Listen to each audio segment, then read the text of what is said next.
Welcome to The Deep Dive, the show where we tear apart a massive stack of source material so you don't have to, delivering the crucial insights, the surprising connections, and the moments that truly matter. Today, we've been handed an incredibly dense, multi-layered dossier, and it's all centered on one of Netflix's biggest, most culturally impactful global phenomena, Squid Game. That's right.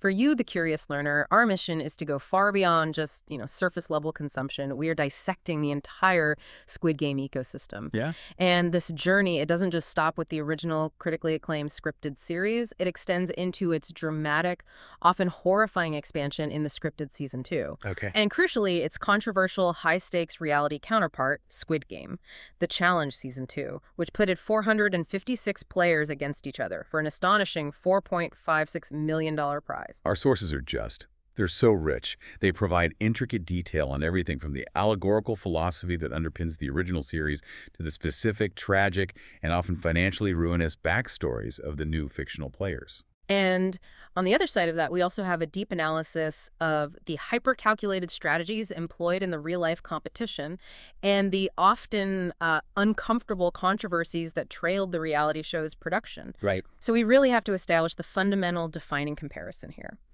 The core of the original show was a brutal life-or-death critique of unchecked systemic capitalism. It exposed the moral bankruptcy required to survive in a society that's just built on insurmountable debt.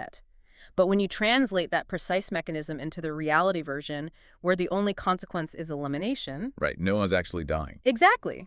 Does that powerful social commentary survive? Or does the mechanism itself just become a blueprint for calculated manipulation and psychological brutality amongst the players? Okay, let's unpack this. We have two very different entities running parallel, both carrying the same name, the same aesthetics, and the same terrifying premise. To understand the gravity of the reality show, we absolutely have to start by grounding ourselves in the foundation of the original fiction. The original Squid Game series, released back in 2021, it didn't just get popular, it became a global cultural event. Oh, absolutely. Our sources confirm it ascended to Netflix's most-watched series ever, logging over 1 billion viewing hours within its first month. I mean, that's just a staggering level of global impact. It's unheard of. But the question isn't just how it became popular, it's what was the core message, that philosophical thing that resonated so universally? Well, the answer lies directly in the creator's, Hwang Dong-hyuk's, intent, and really his own lived desperation. Okay. He explicitly designed the show as what he called an allegory or fable about modern capitalist society. It wasn't just entertainment. For him, it was a vehicle for depicting extreme Darwinian competition. And shining a light on that gap between rich and poor. Exactly, that vast, unbridgeable chasm between the hyper-rich and the utterly destitute. And this wasn't some abstract concept for him. No, the sources confirmed this was intensely personal. He drew the idea directly from his own experience around 2008. South Korea was facing a debt crisis, and Hwang, along with his mother and grandmother, faced immense financial struggles. They were forced to take out loans just to stay afloat. And that's the crucial context. The show didn't just materialize from a desire for shock value. It came from the crushing weight of systemic debt, that feeling of hopelessness. Yeah. Our sources highlight that during this period, Hwang spent time reading Japanese survival manga like Battle Royale and Liar Game, and he began comparing the fictional characters' desperate situations to his own very real one. He was actually wondering what he would do in that situation. He was. He seriously wondered what he would do to escape his own debt. He wrote the script way back in 2009, but it just languished for over a decade. And why was that? Because producers at the time deemed the concept that people would willingly kill each other for money as too grotesque and unrealistic. Wow.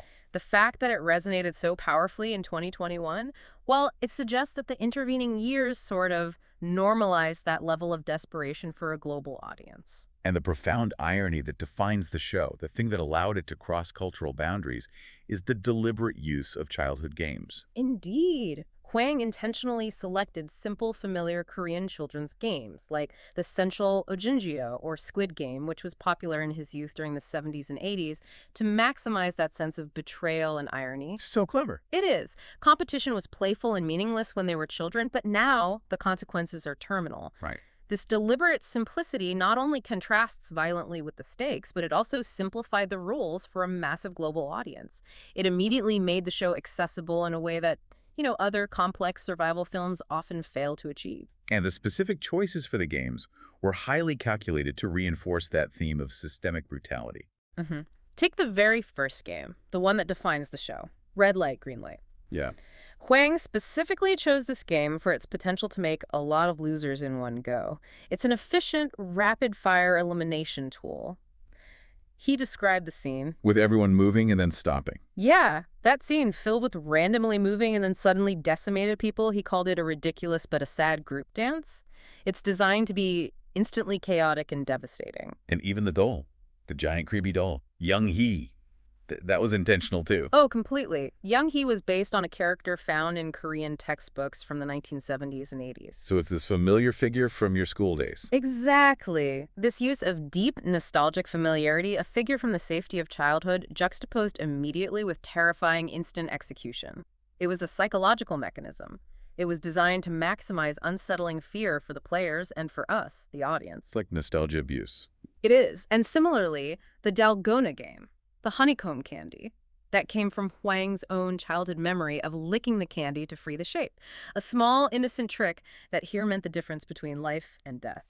Beyond the actions, though, the visual storytelling and the set design, they weren't just incidental. They were absolutely integral to driving that thematic message home. The sets weren't just pretty. They were allegorical structures designed to represent oppression. And that is the core difference between the original series and the reality show. The fiction used every single visual element as a comment on power structures. Like the costumes? Exactly. Consider the costumes. The players wore simple green tracksuits known as trainingbok in South Korea, specifically referencing cheap, popular 1970s athletic wear. And the guards wore those pink jumpsuits. Right, which deliberately contrasted with them. This difference was emphasized to strip the players of any individuality, reducing them to just numbers while also highlighting the rigid, anonymous division between the two classes, the controlled and the controllers. And the color palette itself, that mint green and pink, that ties back to that era of perverted innocence, doesn't it? Precisely. Those colors were prevalent in South Korean schools during the 70s and 80s, so by bathing the death game in the color scheme of primary education, the show is constantly evoking a sense of childhood memory being corrupted and exploited. It suggests the whole system starts early. Yes. It suggests that the systemic competition and pressure start early, and the whole institution of the games is just a magnified, lethal version of a flawed social structure they all grew up in. And the architecture itself, specifically those maze-like corridors and staircases the players had to navigate, they felt deliberately confusing and oppressive. They absolutely were. The production designer drew direct and heavy inspiration from the four-dimensional drawings of the Dutch graphic artist M.C. Escher. Ah, like Relativity. Most notably, Relativity, yes. These seemingly infinite winding stairways and illogical corridors were explicitly intended to represent a form of bondage for the contestants. That's such a powerful metaphor, isn't it? That escaping debt doesn't lead to freedom. It just leads to a different, equally confusing system of control. You walk up one staircase thinking you're making progress, only to find yourself right back where you started, just trapped. That's the psychological trap. It highlights the systemic nature of the problem. They aren't just imprisoned, they're moving through a logical impossibility that's designed to enforce their powerlessness. And the same thing applied to the dormitories. It did. The dorms mirrored their fate and their financial descent.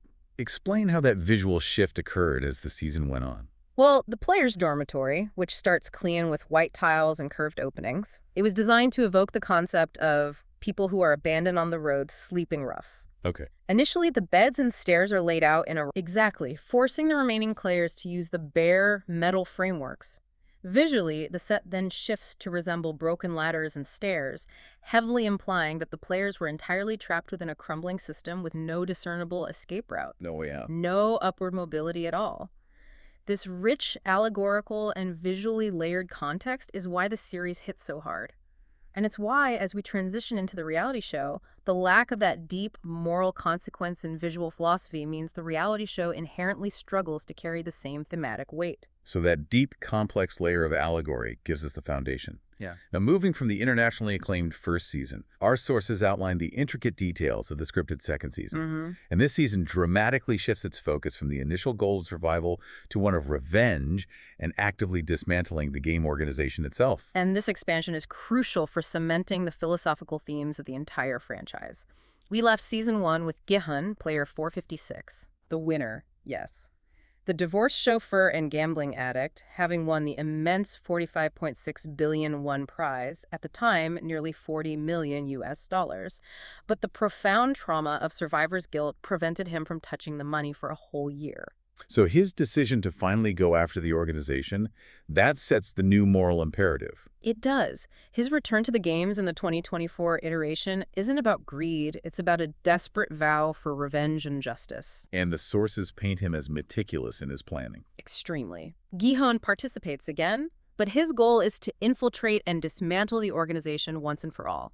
He takes these highly calculated, real-world steps to achieve this. Including trying to hire the very loan shark he owed money to. Yes, Choi Woo-suk, to help him track the game's location and logistics. We are told he stockpiles weapons and buys an entire hotel to use as a concealed base of operations for his mission. So he's really going for it. He is, but that meticulous planning, the hope, the preparation, the desperate belief that the system can be beaten, it immediately runs into the cynical wall of reality promoted by the frontman. Hwang In-ho. Yes, the 2015 winner and the missing brother of Detective Junho. He represents pure nihilism. He believes that there is no way he can end the games due to the true nature of people. So he thinks people are just fundamentally corrupt. He sees humanity as inherently flawed, corruptible, and driven by self-interest, which makes the games eternal in his eyes. This sets up the central, inevitable conflict of Season 2. Gi-hun's hope for systemic change versus the frontman's brutal, unwavering belief in human depravity. And even Gi-hun's highly detailed planning meets immediate, heartbreaking failure. Oh, yes. Despite all the tactical preparation, Gi-hun's sophisticated tracking chip, hidden in his tooth, is discovered and removed early on. Oh, wow. And the squad he painstakingly hired is lost almost instantly. The system is rigged not just economically but physically, and the frontman's organization is always 2 steps ahead. Constantly reinforcing that message that you can't beat the system. Exactly. Individual efforts cannot dismantle a systemic power structure. This season, maybe even more than the first, relies heavily on detailing the profound, life-altering backstories of the new players. It needs to justify why people are still risking their lives years later. And it needs to update the critique of financial ruin to reflect more modern forms of debt. Right. Absolutely. The backstories are the heart of the critique. Take player 390 Park Jung-bae. He's not just some random player, he's Gi-hun's best friend. Oh, wow. A skilled baseball player, former Marine.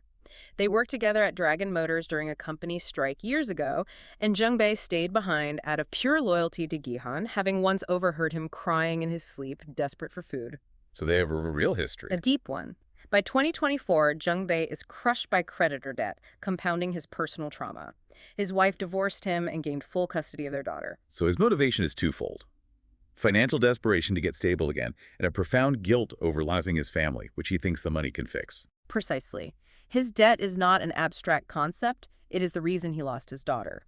The ultimate tragedy is that he enters the games only to find Gi-hun there, and his loyalty, which was always his defining trait, leads to his death during a revolt Gi-hun initiates. So even doing the right thing gets punished. It demonstrates how even moral good is punished within this corrupt system. Now let's look at the antagonists, where the financial devastation reflects more contemporary vulnerabilities. You mentioned crypto scams. This is where the show really updates its allegorical content. We have Thanos player 230, Choi Soo-bong. Thanos. Yes, an arrogant rapper and ecstasy addict who racked up a staggering 1.9 billion won debt. And then there's Nam-yu, player 124, a more direct, less charismatic bully. And they have a connection. They do. The key connection is that both were financial victims of a massive cryptocurrency scam orchestrated by another contestant, Lee Yoon-gi, player 333, a former YouTuber who promised high returns. A crypto scam is the perfect modern debt allegory, isn't it? It really is. It's volatile, unregulated, and it preys on that desperate hope for a quick, massive return to solve systemic problems. It is the ultimate critique of modern, hyper-accelerated capitalism. Thanos, already dealing with addiction and an impulsive nature, views joining the Squid Games as divine intervention after contemplating suicide over his debt. And Nambi. The exact same reason. He was a club promoter, lost everything in the scam, but their shared victimhood, it doesn't unite them, it fuels their rivalry. They go after the scammer. Constantly. They confront and bully the scammer, Yoongi, trying to force him to reveal where the money is hidden, completely disrupting the game's internal dynamics. Even after Thanos dies, Namyu takes up his antagonistic mantle. He even steals Thanos' ecstasy pills. Wow. It just demonstrates that the cycle of addiction and financial ruin simply continues, regardless of who survives. The family tragedy is really epitomized by the mother and son duo, which shows the generational impact of financial devastation. This story, involving player 149, Jang Geum-ja, and her son, player 007, Park Young-sik, is devastating. Jang Geum-ja entered the game solely to pay off her son Young-sik's gambling debts. So she's only there for him. He's her only reason for living. She demonstrates this almost pathological motherly nature by constantly offering comfort and food to others, like the pregnant Kim Joon-hee. But her priority is unwavering, securing Young-sik's financial future, even if it means moral compromise. And the guilt Young-sik must feel seeing his mother in that lethal environment, it must be immense. It creates an impossible moral burden. Young-sik is overwhelmed by guilt when he finds his mother there, realizing his addiction put her life on the line. But when Gi-hun attempts to lead a rebellion against the organization, Jang Geum-ja actively prevents her son from joining. Why would she do that? For her, the prize money represents a greater, more tangible security than taking a moral stand against the oppressors. She is sacrificing her conscience and potentially her life for her son's future solvency. It's interesting how they expand the moral scope even to the guards, showing that even the enforcers are often victims of their own circumstances. That's where the character of Guard 011, Kang No-il, comes in. She's a former soldier and a North Korean defector. Okay. She took the job as a guard, tasked with the heinous duty of killing eliminated players, only as a desperate measure to find her daughter, who is still stuck in North Korea. So she's trapped too. It adds another profound layer of moral complexity, suggesting that even those enforcing the brutal rules might be caught in their own separate, equally desperate, systemic survival game. So the game preys on everyone. It preys on all classes and conditions of people. In terms of the contest itself, Season 2 of the series introduced mechanical changes too, moving away from the stark, irreversible decisions of Season 1. Right. The showrunners recognized that the concept needed to evolve. The sources note a new voting system in the series' second season. A vote after every game. Exactly. It allows players to vote to continue or end the competition after every single game and split the accumulated money. They wear designated X for end or O for continue patches. That dramatically increases the psychological pressure of temporary alliances. Massively. Can you trust your neighbor to vote the same way when millions are on the line? To physically emphasize this new idea of forced division, the dormitory set itself was redesigned. It was physically split by large red and blue symbols and lines. Forcing them to take sides. Right, reinforcing the social fracturing. It's an intellectual expansion of the first season's themes, showing how external pressure forces internal conflict. So we transition from that intricate philosophical fictional concept, grounded in profound debt and moral allegory, and we slam it into reality with Squid Game, The Challenge Season 2. Here, 456 people competed for a real, life-altering $4.56 million prize. But the fundamental difference, not death, led to a host of other challenges for the production team and major controversies. And this forces us to ask a crucial question. When you remove the lethal stakes that define the entire critique of the original, what replaces that intensity for the audience and the players? Right. In reality TV, it's often physical hardship, intentional discomfort, or heavily manufactured psychological stress. And we know from the first season of The Challenge that there was significant fallout regarding safety and working conditions. Which had huge ethical implications for the show. It did, and that context is absolutely vital for understanding Season 2's structure. Sources confirm that contestants from Season 1's initial red light, green light game filed legal claims. For what exactly? Reporting issues like hypothermia and being forced into painful stress positions and cold temperatures during long pauses for filming. Oh, wow. One client described seeing someone faint, and others reported having their hands turn purple from the cold, explicitly claiming that the production crew seemed more concerned with achieving the perfect shot than attending to the medical needs of the players. That's a bad look. It strongly suggested that the production failed to anticipate the duration and conditions necessary to film 456 players in that high-pressure environment. The sheer fact that red light, green light was conspicuously skipped at the beginning of Season 2 suggests the production recognized the difficulty. And the danger. And the immense legal risk inherent in translating that specific time-intensive fictional moment into a safe reality competition. They clearly learned a lesson about how much physical discomfort they could impose. And yet, Removing physical danger didn't remove the potential for chaos. The difficulty of translating fictional violence led to unexpected real-world chaos, particularly during the Mingle game in Season 2. Oh, yeah. The Mingle game required players to rapidly form numbered groups, often scrambling to find the right amount of people to enter one of the doors. I can see how that would get messy. Sources suggest the game got too physical violent as players desperate for the millions started pushing, shoving, and even fighting for the last spots. It quickly resembled a close-up chaotic deathmatch. So even though they aren't dying, the stakes of $4.56 million led to the same kind of physical aggression seen in the original fiction. Exactly. The human element, when faced with such an astronomical fortune, rapidly spirals out of control. Rumors circulated widely among fans and even some crew members that the game got so messy that the producers either pulled the plug early or that the ending had to be significantly reshot due to the intense physical fighting. So they couldn't control it. It suggests an inherent difficulty in managing the sheer, desperate competitiveness of 456 people who have nothing to lose but a reality show appearance. This chaos actually culminated in a genuine, remarkable moment of player solidarity, reminiscent of the early democratic elements in the scripted series. But this was entirely real. It was one of the season's most fascinating social experiments. During the Mingle game chaos, players formed a solidarity circle, holding hands and protesting the unfair, hyper-aggressive structure of the game. They staged a riot against Netflix. Effectively, yes. A short-lived riot against Netflix and the producers. It was a genuine moment of collective defiance against the rules of the game. And how did the frontman, the representative of the producers, respond to that moment of unity? He seized the moment. He performed what the executive producer later called an audible, meaning it was a rapid change of plans. Okay. The frontman immediately appeared and used that moment of alliance to introduce the marbles game right then and there, Oh, that's brutal. forcing those temporary allies to turn on each other and choose one player to eliminate from their newly formed pairs. That is the definition of classic reality TV villainy, swiftly punishing unity with immediate, forced betrayal.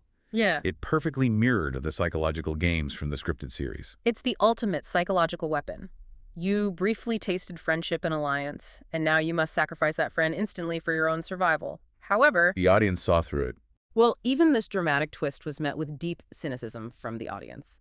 Many viewers observing the drastic and immediate shift from players holding hands in protest to immediately pairing up for death called the entire sequence scripted nonsense. That cynical response is critical because viewers sense the manipulation. If the producers are constantly having to intervene with dramatic twists to manage the chaos, does that erode the belief that the competition is genuine? It absolutely does. While the producer insisted that the boxes of marbles were originally intended to be distributed later, the player revolt forced the premature move. So it's a constant tension. It highlights the inherent challenge of the reality format. How do you maintain the high drama of the original without faked jeopardy? The game designers must constantly react to the reality that $4.56 million is on the line, which compels contestants to be brutally cutthroat, which sometimes necessitates producer intervention that strains audience trust. Beyond those highly volatile moments, the competition relied on a variety of challenges designed to test mental fortitude and small group dynamics. We saw games like The Count, the six-leg pentathlon, Catch Mingle. Right, and slides and ladders, circle of trust. Let's look specifically at the six-legged pentathlon, which involved 5 mini-games executed in quick succession. Okay. The small, seemingly simple task of building a house of cards element proved brutal, not due to complexity, but due to pure, crippling human nervousness. Just the pressure. The pressure. We saw one player, 247, whose hands were shaking so severely that they had to resort to using their mouth in a desperate and tragic attempt to steady the cards to prevent elimination. That is the money translating into physical failure. It's hard to watch because it confirms that the pressure of the money alone is entirely sufficient to break players mentally and physically. Without the need for a guard with a machine gun? And this psychological breakdown led to strategic exploitation of others' desperation, particularly when players had to vote out the slowest players in the pentathlon. We saw viewer comments criticizing the players who voted out the slower contestants as unclassy or ruthless. While others would say that's just part of the game. Exactly. Others countered that morality shouldn't matter in a competition for $4.56 million. And this is where the reality show starts to generate its own accidental social commentary, exposing exactly exactly what people are willing to inflict on others when their future solvency is at stake. So the stakes shift entirely from mortal debt to psychological social survival. Precisely. Let's pivot now to the true core of the reality show. Human strategy, the profound emotional investment required by the fictional series, the devastating backstories and high moral stakes clash directly with the cutthroat calculus of the reality show contestants. The emotional stakes had to be manufactured by the players themselves. And no one embodies that calculated calculus, that academic, detached view of reality TV better than Player 415, Eric Eldridge. The game designer. Yes. He wasn't just a contestant. He was a game design master's student who had meticulously studied reality TV mechanics for his graduate thesis. He approached the show not as an emotional journey, but as an opportunity to apply his research. He called it all one big game. Explicitly, a game to be strategically exploited academically and financially. And his major strategic move was a massive, highly detailed deception designed to manipulate the social ecosystem. This is the big lie. Yes, Eldridge was systematic. He lied extensively and purposefully about his personal life, most notably inventing a pregnant partner and memorizing a fact sheet for his imaginary codenamed child, Little Squiddy. Little Squiddy. His goal was purely to garner sympathy and trust from other players, making them less likely to target him in emotionally charged eliminations. This strategy was entirely born from observing years of social manipulation games like Survivor. His first love. Right. He knew emotional appeals were the currency of the social game. His academic analysis into these shows is truly fascinating, especially when we look at the viewer's perspective and what they claim to value in reality TV. What did his master's thesis findings reveal about audience expectations? He conducted thorough research, identifying 27 popular game mechanics typically found in Survivor, things like sudden twists, hidden immunity idols, tribal council voting structures. The usual stuff. Right. And then he surveyed fans and experts, correlating these mechanics against 9 factors like fairness, vengeance, theme. And the overwhelming finding that emerged was that audiences prioritize fairness above all else. Really? Fairness? Above all else. Elements like vengeance, change in social status, and even the theme of the show were consistently ranked as least important to viewers. That result creates an incredible paradox when we look at the reality show's production. If the audience prioritizes fairness, yet the production team is forced to rely on intense, often controversial twists, like the audible shift to the marbles game immediately after a protest to keep viewers engaged, aren't the viewers fundamentally lying to Eldridge's survey? That is the essential conflict of modern reality competition. If the game is too fair, it becomes predictable and boring. If the show needs twists, reshoots, and dramatic changes to survive commercially, then the pursuit of compelling television inherently requires the game to be unfair. So the viewers say they want fairness. But what they really respond to is the high drama of betrayal, the sudden reversal of fortune, and the chaos that results when the system breaks down. So the audience is asking for a game that maximizes moral tension while claiming to prioritize its opposite. Precisely. Eldridge's approach, stating he had no problem lying and no problem playing the games and cutting people, was purely strategic, but he realized the cost. He confessed his lie to his most trusted friend on the show, Player 110, Melissa Miller, right before the marbles game, and she immediately called him an idiot for prioritizing the strategic academic exploitation of the game over real, valuable human connection. That's a huge turning point for him. It was. Eldridge later synthesized the conflict perfectly. Strategy is meaningless without human connection.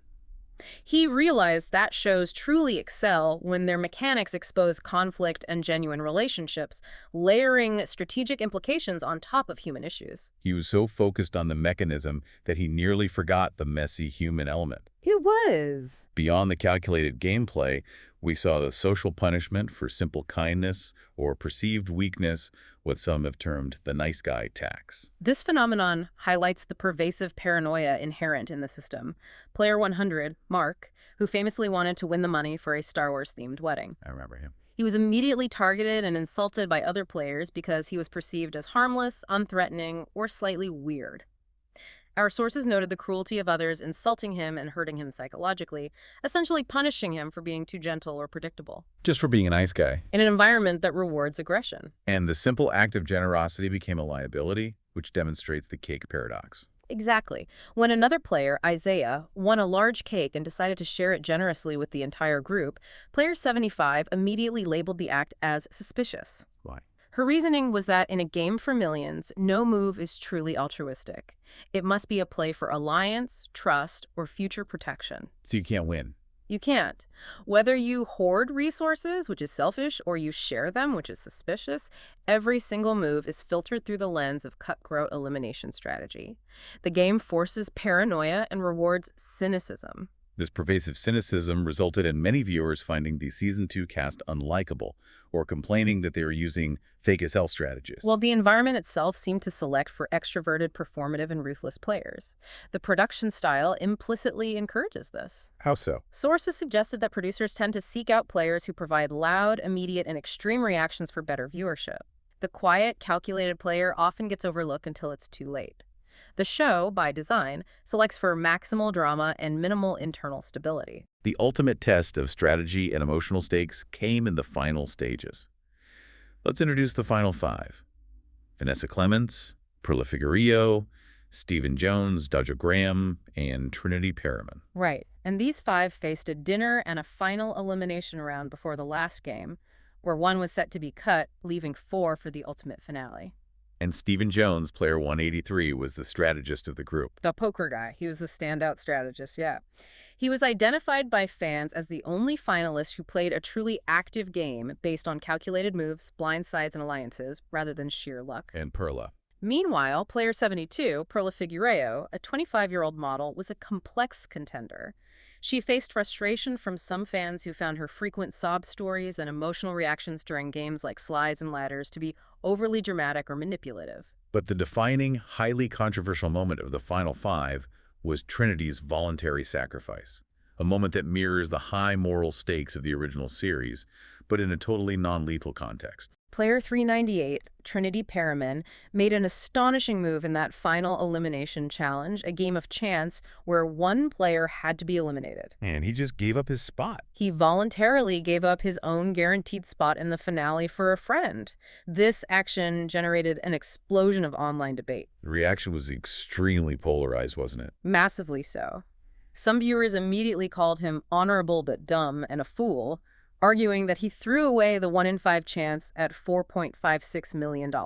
And that he was just trying to make himself a martyr for the cameras? Exactly. Others found the move genuinely beautiful and moving, seeing it as the one moral beacon in an otherwise cynical season. But either way, it was drama. Regardless of perception, it was a dramatic, manufactured emotional stake designed to fill the void left by the lack of mortal consequence. It ensured the finale had a necessary dramatic arc. And that sacrifice set the stage for a final game that was, by many accounts, quite rushed compared to the original, ending what many viewers felt was an underwhelming climax to an otherwise intense season. The show struggled to maintain the tension without literal life and death consequences. We have traveled the entire Squid Game ecosystem. We've gone from the highly stylized, philosophical world of the original series, where people were driven by devastating systemic physical debt, to a reality version, where contestants, driven by an equal, if non-lethal, amount of desperation, are forced to create their own emotional stakes and generate instant psychological brutality. And what's fascinating here is the sheer unsettling consistency of the narrative, regardless of the format. How so? The original series expertly connected violence and class critique through Allegory. The reality show inadvertently proves that without the ultimate consequence of death, the players themselves will quickly generate psychological and social brutality to fill that moral void. So it proves the frontman's point. That is fundamentally what the frontman of the fictional universe was trying to prove all along, that humanity is essentially garbage and self-serving when fortunes are at stake. And whether it's a fictional Gihun trying to use the prize money to dismantle the organization that ruined him and his friend, or a real-life game designer like Eric Eldridge lying about a pregnant partner in Little Squiddy for $4.56 million. The entire Squid Game narrative fiction and reality alike is a potent commentary on the true dark nature of competition when massive fortunes are involved. The contrast is so clear. In the scripted world, the tragic backstories are profound, systemic critiques used to build emotional investment. Right. In the reality world, the players have to invent those stories or manufacture high-stakes drama and impossible moral dilemmas like Trinity's sacrifice to justify their actions and keep the audience engaged. The reality format exposes the audience's appetite for engineered tragedy. Does. And that brings us full circle to Eric Eldridge's research, which showed that audiences prioritize fairness in reality games.